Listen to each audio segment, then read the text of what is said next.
What's up, guys? JP back at you once again, bringing you guys day number 14 in my 11th annual 31 Days of Horror, a series in which we watch and review 31 horror films in about 14 days, skip like 6 months, and then review the rest of them.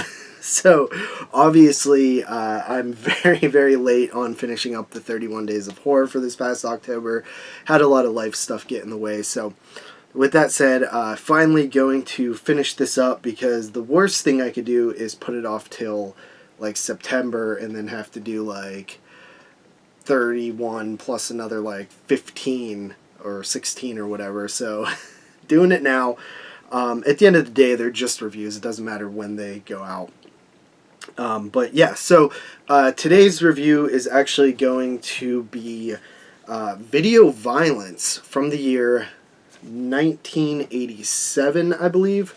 And yeah, Video Violence is a shot-on-video film. It follows a video store owner who checks his Dropbox in the morning, where they return tapes for when the video store is closed, and he realizes that somebody returned a home videotape and not the movie that they rented. His clerk convinces him, hey, we should check it out. When they pop it in the VCR, it is what seems to be a real-life snuff film, because the actor on the tape is the local mailman who's been gone for the past couple months, and they see him get murdered. And that freaks him out, tells the video store clerk, hey, wait here, I'm going to go get the police. He goes to the police station, grabs the sheriff. The sheriff's like, blah, blah, blah, probably a prank, blah, blah, blah, something, like he doesn't really believe him. He comes back to the video store, and the tape is missing, and the door's unlocked.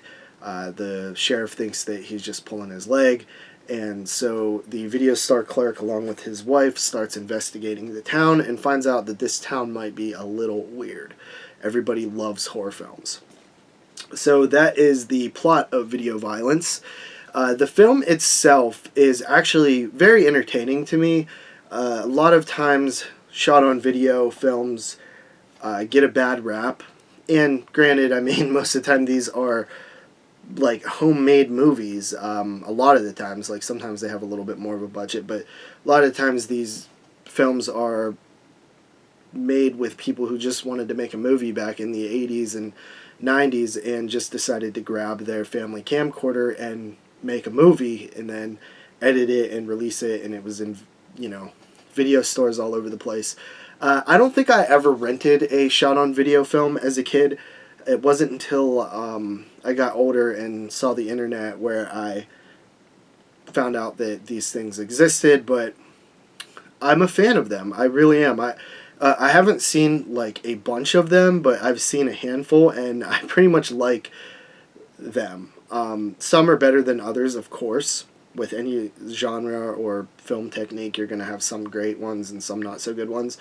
But the ceiling for shot-on-video is much lower than that of almost any other type of movie horror film that you can see.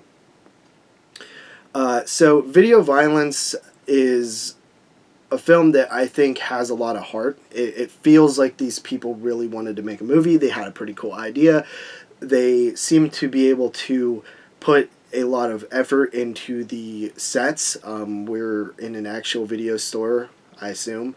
And, they try to make the police look as presentable as possible.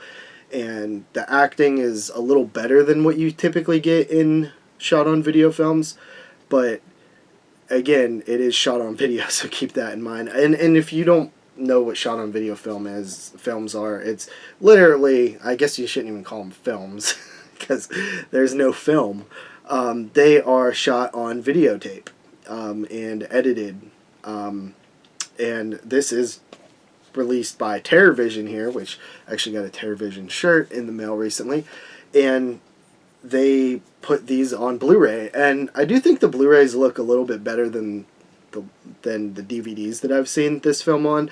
Last time I watched this, it was on DVD, so I do think the Blu-rays do some justice. I'm not sure exactly what they do to transfer them to Blu-ray, like if they digitally touch them up. I assume they probably do. But yeah, the kills in this one, you know, very homegrown, very like homemade, do-it-yourself type of kills. And practical effects, which you know are the way that I always see a lot of the shot on video stuff is it's very static. It's usually very stiff whenever they're doing a kill sequence. It often looks very fake, but even just like the, you know, the way that it's done, it's it's usually very obvious. You know, fake arms and stuff like that. But sometimes they look better, you know, better than you would expect. I think video violence is probably one of the most known shot on video films. From what I understand, the director was working at a video store, and he kept seeing people come in and ask for horror films and stuff like that, and he was a really big fan of you know, classic Hollywood and stuff like that, and nobody ever wanted to talk about those films. They always wanted to talk about the next slasher that was out, and kind of disenchanted him a little bit. And then I guess what had happened was one time a woman and her children came in and asked if they had a copy of, I forget what the title was. It was like Dismembering Mama or something like that. And she asked if it had any sex in it, and he said, I'm not sure, but it definitely has violence in it. And she's like, well, I don't have a problem with violence. I just don't want any weird sex stuff to show my kids, you know? And I guess that kind of gave him the idea of this film. They actually sort of recreate that scene with, was it Blood Cult, I think, in this film. So pretty funny stuff, pretty cool inspiration behind the film. It's a title that I am very happy to own in this collection here that has video violence when renting is not enough, and video violence part 2, the exploitation. Pretty cool set, pretty cool movies. I definitely recommend checking them out. If you've never saw a shot on video film, this is a good place to start. I think it's, even if you're not into, you know, quote unquote bad movies or you know, micro budget films, this one might be a little bit more palatable for a lot of people who aren't really into that so much. But I think they have, the thing with shot on video is they have charm, and that's what I love the most about them. So that is video violence. Has like a slip box and then a slip cover, and then there is the actual Blu-ray case, which it's funny, like how many slip things can we have? Like so far we have, you know, a slip cover and then a slip box. Is there going to be like a slip chest for that next? Wouldn't surprise me if it eventually happens. But yeah, anyway, I'm going to give video violence, I know this is kind of shocking, but I'm going to give it a 7 out of 10. I think it's a legitimately enjoyable movie.